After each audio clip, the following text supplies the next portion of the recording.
Bismillahirrahmanirrahim. Bismillahirrahmanirrahim. Assalamu alaikum warahmatullahi wabarakatuh. Dear subscriber, hope you will be fine and in the high state of iman and health. Myself, motivational speaker, leadership business coach, master trainer, language trainer, novelist, Professor M. Raza. Today we are going to discuss, and I'm gonna solve I'm going to solve the on-demand lecture of class 8th or pre-9th.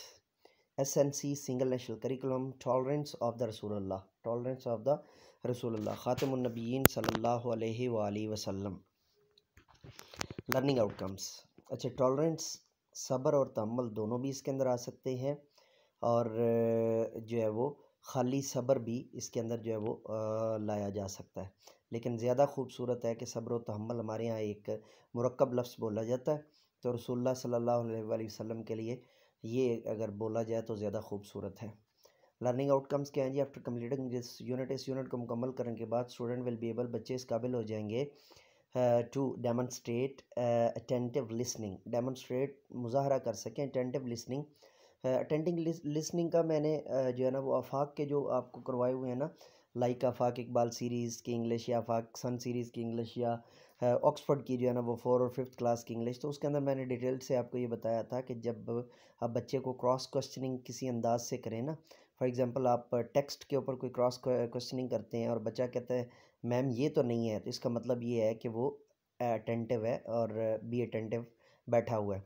और दूसरा ये है कि आप question और बोलें, answer और बोलें, तो जो फ़तीन बच्चा होगा फ़ौरन कहेगा कि मैम ये तो दूसरे क्वेश्चन का आंसर है, तो वहाँ से भी आपको आइडिया हो जाएगा। लेकिन देखिएगा कि जो बच्चे आपके साथ अटैच नहीं हो रहे, उसके लिए आपको थोड़ा सा जो है ना वो पीछे जो है वो क्लास तक जो है ना वो जाना पड़ेगा, क्लास के अंदर आपको मूव करना पड़ेगा, और या फिर जो है वो शेर की नज़र से उन बच्चों को जो है ना उनके चेहरे के जो है वो जेस्चर्स को जो है ना वो जानना पड़ेगा, या समझना और परखना पड़ेगा, तब आप इसको जस्टिफाई कर पाएंगे। और यूजुअली 1-2 साल का जब एक्सपीरियंस इकट्ठा हो जाता है या 3 साल का, तो ये चीज़ें जो है ना ख़ुद ब खुद टीचर के अंदर बाई जो है वो ड्यूटी या बाई हैबिट जो है वो हैबिचुअल फंक्शन के तौर पर पेनिट्रेट हो जाती हैं। स्किल्स टुवर्ड्स अदर, और अगर अभी भी नहीं है, आपका 3-4 साल हो गए हैं पढ़ाते हुए, और अगर ये चीज़ नहीं है, तो आप अपनी टीचिंग पेडागोजी या टीचिंग मेथडोलॉजी के ऊपर थोड़ा सा जो है वो उसको खुद एहतसाबी करें, अकाउंटेबिलिटी करें और देखें कि ये चीज़ें आप क्यों नहीं इस्तेमाल करते। Towards others and be sensitive to the rule of be sensitive to the rules of turn taking and discourse, demonstrate attentive. अब इसके अंदर जो है ना वो अगला जो हिस्सा है, एंड बी सेंसिटिव, और वो इस कदर मुहस्सिस हों, यानी इस कदर एहसास याफ्ता हों, to the rules, to the rules की तरफ, टू द रूल्स यानी कि रूल्स की यानी to the rules of turn taking and discourse, कि कब अपनी बारी ली जाती है और कब उसके ख़िलाफ़ जो है वो चला जाता है, यानी कि उसके उल्ट जो है वो चला जाता है। Ask and answer questions of personal relevance, ask and answer जो है वो पूछ सकें और जवाब दे सकें, जो पर्सनल रेलिवेंस जो है वो क्वेश्चन जो उनकी ज़ातियात के मुतल्लक़ होते हैं, इंफॉर्मेशन एंड वैरायटी और वेरिटी ऑफ कम्युनिकेटिव पर्पसेस। यानी मिसाल के तौर पे एक बच्चा जो है, जब उसके जो है ना वालदैन के बारे में, उसके जो है वो भाई बहनों के बारे में, जो एक नॉर्मल से उसके ख़ानदान के रिलेटेड जो है, या उसकी अपनी ज़ात के रिलेटेड जो क्वेश्चन होते हैं, आपको क्या अच्छा लगता है, क्या अच्छा नहीं लगता है, ये सारी चीज़ें और मज़ीद हम इसको जो है ना वो आगे मश्क के अंदर जो है वो करेंगे।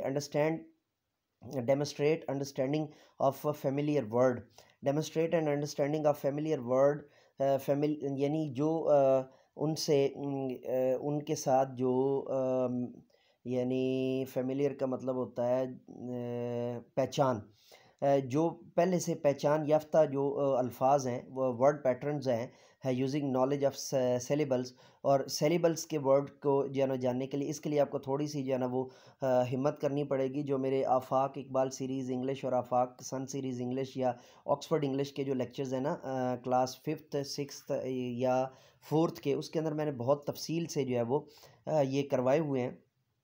और बड़ी डिटेल से जो है ना वो सेलिबल्स को और फिर जो है ना वो डिफ्थोंग्स को और ट्राइथोंग्स को ये भी जो है ना बहुत डिटेल से वहाँ पे जो है ना करवाया हुआ है। मार्क द मल्टी सेलेबिक वर्ड्स, ये भी जो है ना वहाँ पर बहुत तफसील से, इन शॉर्ट या ज़हन में रख लें कि एक लफ्ज़ के जब बुनियादी हिस्से हम तोड़ते हैं तो उनको यानी कि जो उसकी लफ्ज़ की जो है वो इकाइयाँ होती हैं जिनसे मिलकर वो लफ्ज़ बनता होता है उसको सेलेबल्स बोलते हैं। और मल्टी सेलिबल्स, जैसे मिसाल के तौर पे ये मल्टी सेलिबल सेलेबिक को ही ले लें, तो ये जो है वो, या टॉलरेंस को ले लें, टॉल रेन स, इसके अंदर जो है ना वो आपके 3 जो है वो सेलेबल आ रहे हैं। मल्टी सेलेबल इटसेल्फ जो है उसके अंदर 2 जो है वो सेलेबल आ रहे हैं।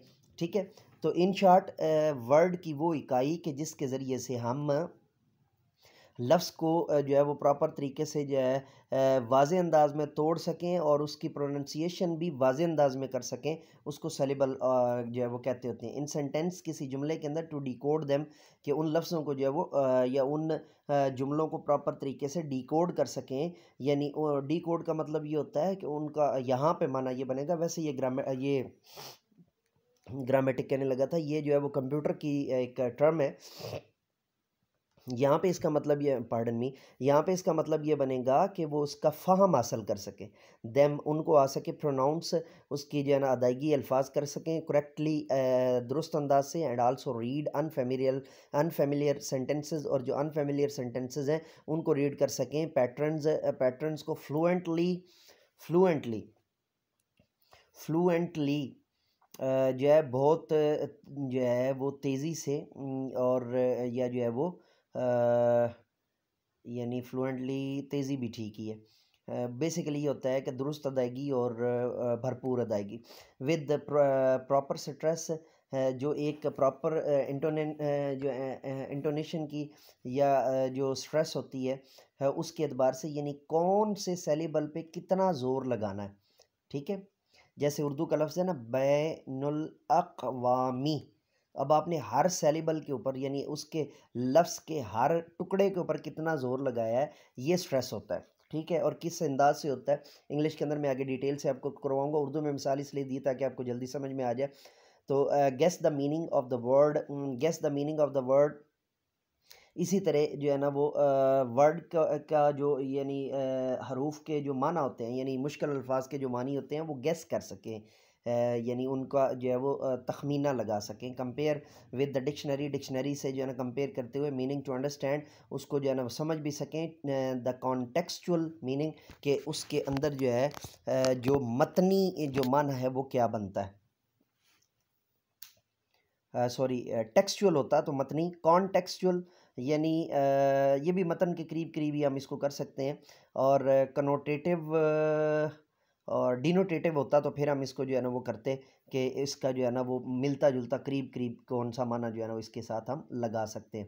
Analysis that text comprises, analysis जो है वो एनालाइज सॉरी एनालाइज के यहाँ पर आई थिंक कंपोजिंग मिस्टेक है जी, एनएलसी या तो डबल ई होता, तो फिर जो यानी कि जो यानी नौज़ायदा या जो मेहनत कर रहा होता है जैसे ट्रेनी होता है ना, तो या तो फिर ये डबल ई होना चाहिए था, या जो है वो SIS इसका जो है ना होना चाहिए था दुरुस्त जो है वो एतबार से। That text comprises a group of paragraph, के जो है ना वो पैराग्राफ के जो है वो ग्रुप को सामने जो है वो रख कर, on the main idea addressed, जो उसका मेन आइडिया है एड्रेस्ड बाय द राइटर, जो कि राइटर ने बताया हुआ है थ्रू आउट द टेक्स्ट के अंदर से। Recognise features of an effective topic, इसी तरह एक जो है ना इफेक्टिव टॉपिक के जो फीचर्स होते हैं उसको सामने रखे जा सकते हैं। यूजिंग स्पेसिफिक वर्ड्स, एक ख़ास वर्ड्स जो होता है वो रखा जा सकता है। एंड विविड वर्ब्स, और जो उसके विविड वर्ब्स होते हैं, यानी कि वो वर्ब्स जो बहुत यानी माना के एतबार से बहुत रिच होते हैं, बड़े उनके जो है ना वो ढेर सारे मानी होते हैं। और दूसरा विविड का जो है ना बहुत वाज़े अंदाज में होते हैं, जिनको समझने के लिए कोई बहुत ज़्यादा जो है वो दिक्कत या जो है वो दिक्कत नहीं होती, या कोई फ़र्क उसके लिए मेहनत नहीं करनी पड़ती। थ्रू आउट द टेक्स्ट, पूरे सॉरी वो ऊपर वाले के साथ था। Explain the meaning of the word, अल्फाज की जो ना मीनिंग को उसकी वजाहत कर सकें यूजिंग डिक्शनरी को इस्तेमाल करते हुए, तो टू चूज़ अप्रोप्रिएट वर्ड्स के एतबार से डेफिनेशन, यानी उसकी डेफिनेशन के एतबार से अकॉर्डिंग टू द कॉन्टेक्स्ट के एतबार से आइडेंटिफाई शनाख्त कर सकें, प्रोनंसिएशन के एतबार से आइडेंटिफाई सेलेबल्स। इसी तरह जो है वो जो अरकान होते हैं अल्फाज के, उनकी जो है वो तकसीम कर सकें, एंड स्ट्रेस पैटर्न, और कहाँ पर जो है वो अल्फाज जो है वो दबेंगे या कहाँ पर जो है ना वो तनाव होगा अल्फाज की अदायगी के अंदर, and the part of speech और अज्जाए कलाम का ऑफ द वर्ड उस लफ्ज़ के। Keep a record of words. इसी तरह जो है ना वो अल्फाज का जो है वो एक रिकॉर्ड रख सकें। ये बुनियादी तौर पे जो है वो होता है जब आप किसी बच्चे को जो है ना वो डिक्शनरी, मैं इसकी तरतीब ये बनवाता होता हूँ कि मैं एक अलग से जो है ना वो डिक्शनरी बनवाता होता हूँ, और उससे जो है ना वो हम इसके हिसाब से इसको जो है ना वो लेकर चलते हैं। Follow the steps of processing use knowledge of syllable patterns, ये ऊपर हम कर चुके हैं। Roots to construct multisyllabic words, ये मैं उर्दू में आपको समझा देता हूँ। जैसे मिसाल के तौर पे वर्ड है वक्त, वक्त से आपने लफ्ज़ बना दिया औकात, ठीक है। तो इसी तरह वर्ड है मिसाल के तौर पे ले लें अकमल है, तो उससे आपने मुकम्मल बना दिया, उससे आपने तकमील बना दिया, उससे आपने कमाल बना दिया, उससे आपने कमालात बना दिया, उससे आपने तकमीलात बना दिया, उससे आपने तकमीली बना दिया, ठीक है। और ये जो जैसे ये बन रहे हैं ना, बिल्कुल ये जो है उसका रूट वर्ड क्या बनेगा। वैसे कमल होता है अरेबिक के एतबार से, कुम्मिला भी हो सकता है, कामला भी हो सकता है, ठीक है, कामुला भी हो सकता है, लेकिन उर्दू में आपको समझाने के लिए कि अकमल से जो बनाए हैं तो वो उसका एक रूट वर्ड होता है, तो उससे आगे आप जो है ना वो वर्ड्स, और आगे इंग्लिश में हम डिटेल से जो है ना वो इसको उसके अंदर करेंगे, जो एक्सरसाइज के अंदर करेंगे, तो फिर वहाँ पे मैं डिटेल से आपको जो है ना मिसालें समझाऊंगा। द करेक्ट स्ट्रेस, ये चीज़ हम अच्छे और दुरुस्त तनाव के साथ follow the steps of the follow the steps of the process follow the steps of the process approach to plan for writing a paragraph। follow the steps of the process approach to plan for writing a paragraph, कि वो कौन कौन से steps हैं जिनको सामने रखते हुए एक पैराग्राफ जो है वो रखा जा सकता है। Write narrative to develop real और imagine write narrative to develop real और इमेजिन्ड एक्सपीरियंस। राइट नैरेटिव और जो है नैरेटिव होता है मतलब किसी मखसूस, ये ऐसे राइटिंग को कह लीजिए, या एक मखसूस डिस्क्रिप्शन के साथ, एक मखसूस जो है ना उन्वान के साथ किसी चीज़ को जो है ना लिखना या डेवलप करना। तो रियल और इमेजिन्ड एक्सपीरियंस और इवेंट यूजिंग इफेक्टिव टेक्निक्स, जो पुरअसर जो है वो तकनीकें हैं, रेलिवेंट डिस्क्रिप्टिव डिटेल्स, और उसके साथ जो है उसकी जो वाज़ेह डिटेल्स होती है, जो जब आपने ख़ुद जो है ना वो पैराग्राफ, जब आपने ख़ुद जो है ना वो एसेज याद किए होंगे तो उसकी एक प्रॉपर आप पहले आउटलाइन बनाते होते थे, ठीक है, तो वो डिस्क्रिप्टिव डिटेल्स में आ जाती है। और and well structured event sequences, और सीक्वेंसेस वो जब आप आउटलाइन करते हैं तो उसमें सारी चीज़ें ये डिटेल में आ जाती हैं। बस बच्चों को थोड़ा सा आपने उनके लेवल के हिसाब से समझाना होता है। Apply editing and proof reading skills. अब अच्छा, एडिटिंग क्या होती है कि एक बच्चे का आपने होमवर्क चेक किया है ना, आपने उस बच्चे को कहा बेटा इसको दोबारा करके लाओ, ये एडिटिंग है कि वो अपनी गलतियां जो है ना वो ठीक करेगा और दोबारा से जो है ना वो होमवर्क करके लाएगा। प्रूफ रीडिंग ये होता है कि आप बच्चे को खुद से अपने होमवर्क के अंदर गलतियां तलाशना जो है वो सिखाएंगे। ये एक प्रोसेस है, मैं इसके ऊपर अलग से आपको इंशाल्लाह टीचर्स ट्रेनिंग सेशन दूंगा। ये मेरे माइंड में है, पिछले 90 डेज़ के अंदर जो है ना बड़ी जगहों से मुझे इस टॉपिक के रिलेटेड जो है ना वो रिक्वेस्ट आ चुकी हैं। तो अभी थोड़ा सा जो है ना वो स्पॉन्टेनियस फ्लो चल रहा है। समझ लें कि जो है ना वो टफ़ चल रही है आजकल जॉब, तो थोड़ा सा मुझे जो है ना वो टाइम दे दें, मैं इसको लाजमी तौर पे आपको जो है ना वो करवाऊँगा। To arrange of different text and context, ठीक है। टेक्स्ट जो होता है वो एग्जैक्ट मतन होता है, और कॉन्टेक्स्ट उससे मिलता जुलता जो उसके अंदर जो लफ्ज़ होता है, जो उसके माना होते हैं, उसको आप जो है वो कॉन्टेक्स्ट फ़िलहाल जो है ना 8th क्लास के एतबार से ये दुरुस्त है। उसके बाद है जी टॉक टाइम। अच्छा, tolerance. What comes to your mind when you hear the word. जब आप टॉलरेंस को सुनते हैं तो आपके जहन में क्या आता है? टॉलरेंस। अब इस वर्ड के अंदर आप अगर थोड़ा सा गौर करें तो इसके अंदर जो है वो सब्र व तहम्मुल का इंग्लिश के एतबार से मीनिंग पाया जा रहा है, टॉलरेंस। और इसको आपने जितना जो है वो अदायगी अल्फाज आपकी जितनी नर्म होगी ना, टॉलरेंस टॉलरेंस उतना ज़्यादा बच्चे के ऊपर इसका इम्पैक्ट पड़ेगा। In a classroom how can you be tolerant, ठीक है। तो इसके लिए जो है वो आपने स्कीम बनानी है कि मिसाल के तौर पे बेटे आज आपको अपनी पसंद की चेयर नहीं मिली तो आपको you should be a tolerant, ठीक है। How will you stop a fight between two children. अब दो बच्चों के दरमियान आपको इस तरह का मौका मिल जाएगा। अमूमी तौर पे छोटे बच्चे जो है वो चेयर्स के ऊपर या डिफरेंट जो है ना वो आगे पीछे बैठने के एतबार से या लाइन में आगे पीछे खड़े होने के एतबार से या फ्रंट पे खड़े होने के एतबार से जो है तो वो एक बेहतर आपके पास अपॉर्चुनिटी होती है उसको जो है वो ठीक करने की। पेज नंबर 1 हमारा यहाँ पर मुकम्मल हुआ है जी। प्री रीडिंग स्ट्रेटजी को पढ़ते हुए आगे चलते हैं। Do you know the meaning of tolerance. Tolerance का मीनिंग क्या होता है जी? सब्र व तहम्मुल।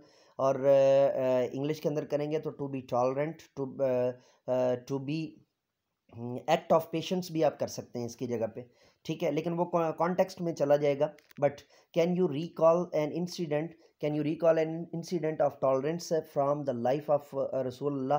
तो इसका जवाब आप अलग से देना चाहे तो दे सकते हैं, वरना आप जो है वो सबक के अंदर तो इसको पढ़ाएंगे ही, तो आप ये भी कह सकते हैं while reading have you ever shown tolerance practically, ठीक है। तो इसमें आप बच्चों को थोड़ा सा जो है ना वो एंथुजिएट कर सकते हैं कि बेटा जब आप कैंटीन के ऊपर चीज़ ले रहे होते हैं तो अगर आपकी बारी लेट आ रही है तो थोड़ा सा आपको जो है ना वो टॉलरेटेड होना चाहिए वहाँ पे, ठीक है। तो नंबर वन है जी, टॉलरेंस मीन्स टू पेन और हार्डशिप विद पेशेंस। टॉलरेंस का मतलब होता है टू बी, बर्दाश्त करना, पेन तकलीफ़ को, और हार्डशिप या हार्डशिप को। मेरे ख्याल से मैं अगर जो है ना वो जो है वो लफ्ज़ी तर्जमा करता जाऊँ तो मुहावरा तो फिर आप आराम से कर ही लेंगे, नहीं तो मैं बोल दूंगा। Tolerance means to bear pain और हार्डशिप विद पेशेंस। हार्डशिप का मतलब होता है मुश्किलात, विद पेशेंस जो है वो सब्र के साथ, तहम्मुल के साथ जो है वो मुश्किलात को बर्दाश्त करने को टॉलरेंस कहते हैं। इट आल्सो मीन्स, इसका मतलब ये भी होता है टू बियर, बर्दाश्त करना, थिंग्स चीज़ों को यू डोंट लाइक, जिनको आप बिल्कुल भी पसंद नहीं करते। यू डू नॉट लाइक भी आप पढ़ सकते हैं, लेकिन जो मॉडर्न टेक्निक्स के अतबार से आप पढ़ेंगे यू डोंट लाइक, ठीक है।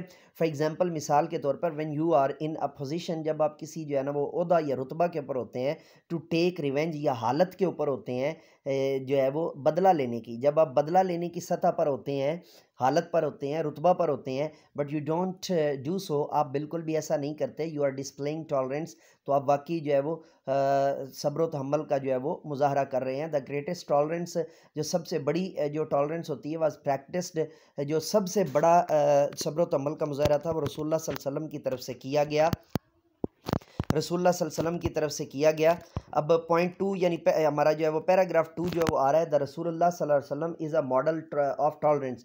रसूलुल्लाह सल्लल्लाहु अलैहि वसल्लम जो है वो जो सब्र तहम्मुल का नमूना थे, जो है वो नमूना है, रसूलुल्लाह सल्लल्लाहु अलैहि वसल्लम सब्र तहम्मुल का नमूना है। अस्तगफिरुल्लाह अज़ीम। रसूलुल्लाह सल्लल्लाहु अलैहि वसल्लम जो है वो सब्र तहम्मुल का नमूना है। Never wished ill for everyone, वो आपने कभी भी किसी के लिए यहाँ पे इल का मतलब बुरी ख्वाहिश नहीं की है, या जो है वो गलत जो है वो नहीं की है। वैसे इल का मतलब बीमार होना, लेकिन यहाँ पे हम ये करेंगे कि कभी आपने जो है ना वो किसी के लिए बुरा नहीं चाहा, ये भी कर सकते हैं। हज़रत आयशा सैड, हज़रत आयशा ने जो है ना वो हज़रत आयशा सैड, हज़रत आयशा ने फरमाया दैट द रसूलुल्लाह सल्लल्लाहु अलैहि वसल्लम never took revenge upon anyone. रसूलुल्लाह सल्लल्लाहु अलैहि वसल्लम ने पूरी ज़िंदगी कभी किसी से जो है वो बदला नहीं लिया। Abu Sufyan was the worst enemy, Abu Sufyan सबसे जो है वो बदतरीन दुश्मन था ऑफ इस्लाम, इस्लाम का, बिफोर ही बिकेम अ मुस्लिम, इससे पहले कि जब वो मुसलमान हुए। एट द कंक्वेस्ट ऑफ मक्का, मक्का फतह मक्का पर, मक्का मुकरमा के जो है वो फतह पर, द रसूलुल्लाह सल्लल्लाहु अलैहि वसल्लम नॉट ओनली फॉरगिव, रसूलुल्लाह सल्लल्लाहु अलैहि वसल्लम नॉट ओनली फॉरगिव, रसूलुल्लाह सल्लल्लाहु अलैहि वसल्लम ने न सिर्फ उसको उनको माफ़ कर दिया, बट आल्सो ऑनर्ड हिम, बल्कि उनको यहाँ तक इज़्ज़त और जो है ना वो Azmat Bakhshi, by declaring amnesty for those, के अमान दे दी, अमनेस्टी अमान दे दी फॉर दोज़, उन सब के लिए हु टुक रेफ्यूज, जो पनाह ले गए, in his house, Abu Sufyan के घर के अंदर। While reading, what do you understand by the word amnesty. Amnesty mean to give peace to someone, to give peace to someone, ये ज़्यादा जो है ना वो ईजी है। पैराग्राफ नंबर 3 है जी, पेज नंबर 2 के ऊपर। व्हेन द रसूलुल्लाह सल्लल्लाहु अलैहि वसल्लम, जब रसूलुल्लाह सल्लल्लाहु अलैहि वसल्लम वेंट टू ताइफ, जब आप ताइफ की तरफ गए, टू प्रीच इस्लाम, इस्लाम की तबलीग करने के लिए, प्रीच इस्लाम, इस्लाम की तबलीग करने के लिए, the people there threw stones at him, वहाँ पर जो है वो ताइफ के उबाश लड़कों ने आपके ऊपर जो है वो पत्थर फेंके। हज़रत जिब्राइल गैब्रियल, गैब्रियल इंग्लिश में होगा और उर्दू में जब या अरबिक में जब आप पढ़ेंगे तो हज़रत जिब्राइल आस्क्ड द रसूलुल्लाह सल्लल्लाहु अलैहि वसल्लम को कहा ऑन द ओकेजन, उस मौका के ऊपर। अच्छा, टीचिंग पॉइंट मौलमाना नुक्ता जो है वो जल्दी से देख लें। Enhance students interest for the given topic, दिए हुए टॉपिक के अंदर जो है ना वो इन्हेंस कीजिए उनका जो है वो इंटरेस्ट, यानी उनकी दिलचस्पी इसके अंदर बरकरार रखने के लिए with the help of pre reading activities, pre reading activities के ज़रिए इनकरेज स्टूडेंट्स की हौसला अफजाई कीजिए to guess the meaning of the highlighted words in the text, कि कैसे जो है ना वो highlighted word in the text, कैसे उसके अंदर जो है वो कैसे उसके अंदर जो है वो आपको मुकम्मल तौर पर words in the text, meaning of the highlighted words in the text, encourage students to guess the meaning of the highlighted words in the text, कि कैसे जो है वो इसके अंदर उनको जो है वो बेहतर अंदाज से जो है वो यानी इनकरेज स्टूडेंट्स की हौसला अफजाई कीजिए टू गैस के वो शनाख्त कर सकें या पेशीन गोई कर सकें द मीनिंग्स जो है ना वो अल्फाज मानी की ऑफ द हाईलाइटेड वर्ड्स, जो हाईलाइटेड वर्ड्स होते हैं, यानी ये जो ऊपर जैसे एमनेस्टी है, ऊपर रिवेंज है, कंक्वेस्ट है, ठीक है। तो वैसे मैं इनके जो है ना एक दफ़ा मीनिंग आपको दोबारा जल्दी से बता भी देता हूँ ताकि आपको बीइंग अ टीचर आपके लिए जो है ना वो परेशानी ना हो। तो इसमें सबसे पहला वर्ड पहले पैराग्राफ के अंदर कोई भी नहीं है, तो दूसरे पैराग्राफ के अंदर जो वर्ड है वो है कंक्वेस्ट। कंक्वेस्ट का मतलब कब्ज़ा कर लेना, फ़तेह कर लेना। अमनेस्टी का मतलब पीस, अमान। और तीसरा वर्ड रिवेंज, दूसरे पैराग्राफ के अंदर जो है ना वो रिवेंज, रिवेंज का मतलब जो है वो बदला लेना। तो यहाँ पर हमारा सफ़ा नंबर 2 मुकम्मल हुआ।